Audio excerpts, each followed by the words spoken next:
Options are already a pretty tricky topic. And then on top of that, we can see questions on the taxation of options. So let's go ahead and use the time that we have in this video to break down all the important things we need to know when it comes to taxation on options. In particular, in this video, we'll focus on the tax consequence when an option expires, when an option is traded, and when an option is exercised. And we will end the video by looking at a practice question together. Let's go ahead and dive in. Option transactions can be tax reportable, can be taxable, can be tax deductible. So let's go ahead and focus on the three primary events that could occur when it comes to an option. The first of which is expiration. Good news if you encounter a question involving expiration and tax consequence. This is pretty simple. When an investor has an option strategy in their portfolio and that option expires, it will always result in either a capital gain or capital loss in the amount of the premium.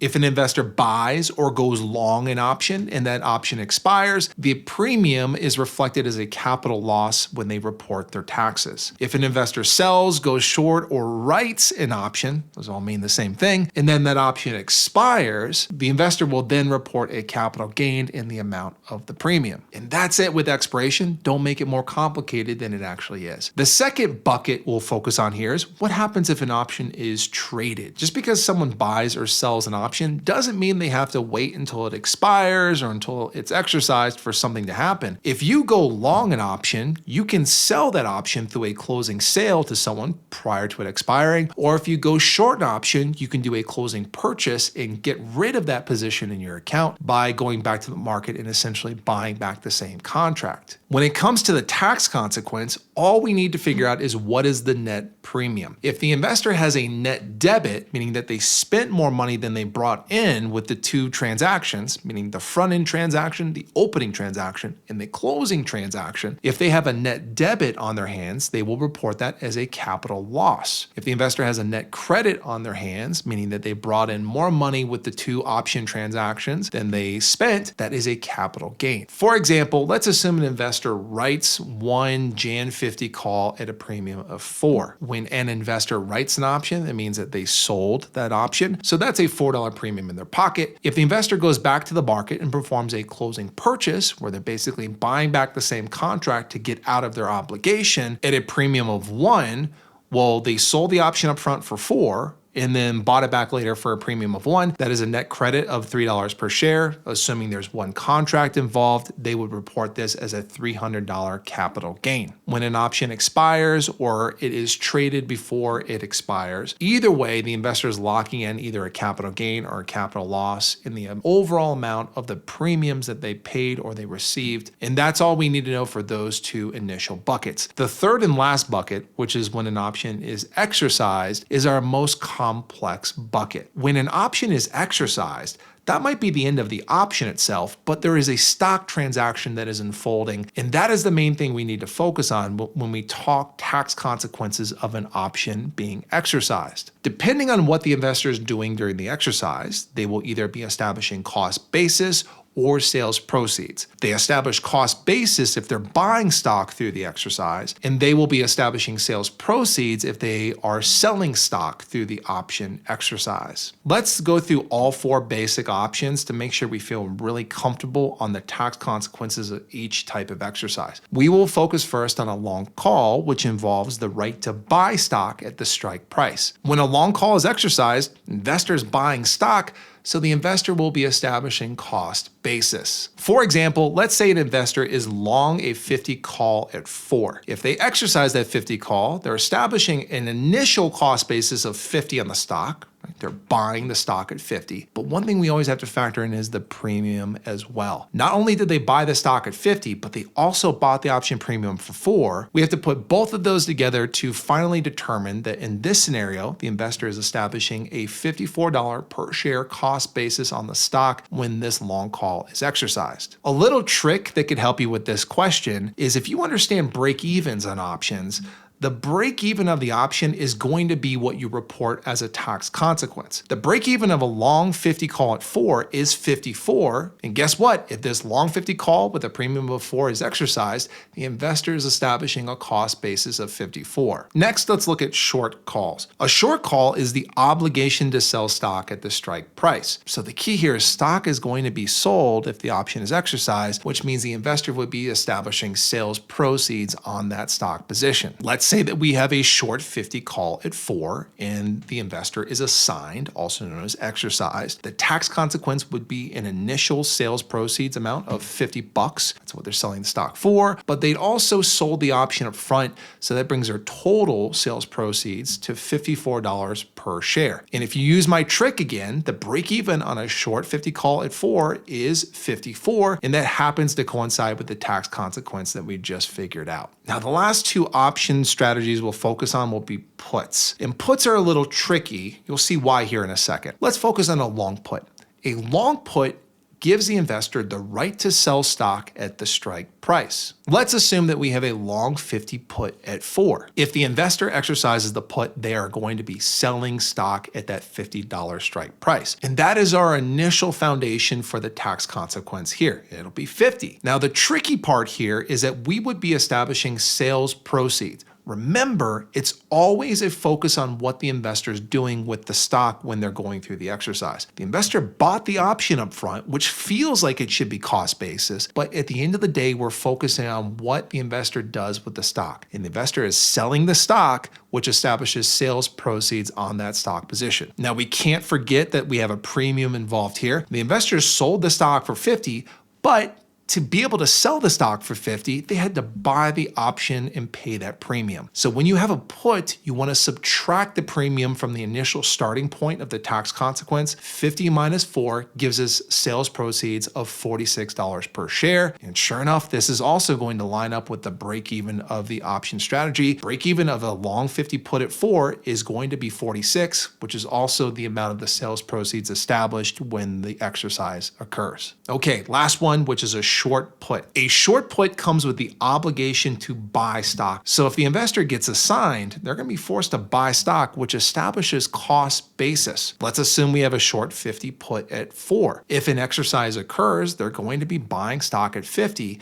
and that will establish an initial cost basis of 50. Again, this is a little tricky because we sold the option up front. We sold that 50 put, but we ended up buying stock through the exercise, and it's all about what we do with the stock. We are establishing an initial cost basis of 50. We sold the option up front, but then bought the stock on the back end, and those are two conflicting actions, a buy and a sell. So we will subtract the $4 premium from the $50 cost basis, which gives us a cost basis of $46 per share. And sure enough, 46 is also the break even of a short 50 put at 4. This is obviously a great way to check your work and to make sure that you got the right answer. So to summarize everything that we just went over with the exercise of an option, we always want to focus on what the exercise means for the stock. Are we buying the stock? If so, that is cost basis we're establishing. Are we selling the stock? If so, that is sales proceeds on the stock position. And then we also have to factor in that premium overall. Maybe one other way to make it super simple is that with calls, you always add the premium to the initial cost basis or sales proceeds. And with puts, you always subtract the premium from the initial cost basis or sales proceeds. Let's see if you really understand this concept. I'm going to put a relatively difficult question from this area on the screen. There it is. Let's go ahead and read through it together real quick. An investor holds an 80 call that was originally transacted for a total premium of $600. The underlying stock's market price rises to $95. The call is exercised and the shares are liquidated in the market. Assuming no transaction fees or commissions are assessed, what will the investor report when filing their taxes on a per share basis? If you want to take a minute and pause the video and see if you can answer the question, go ahead and do so now.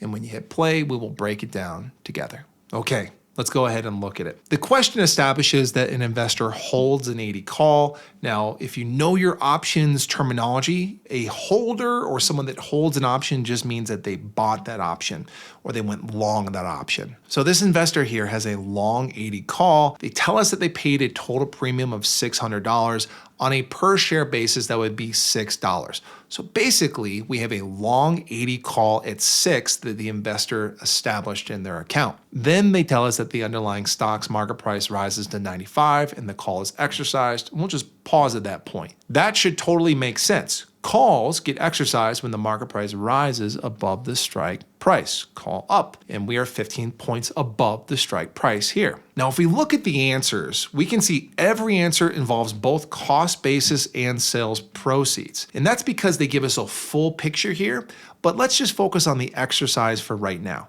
We just need to ask ourselves, what happened through the exercise? Well, a long 80 call gives the investor the right to buy stock at 80. So when they exercise the option, they are buying stock at $80 per share.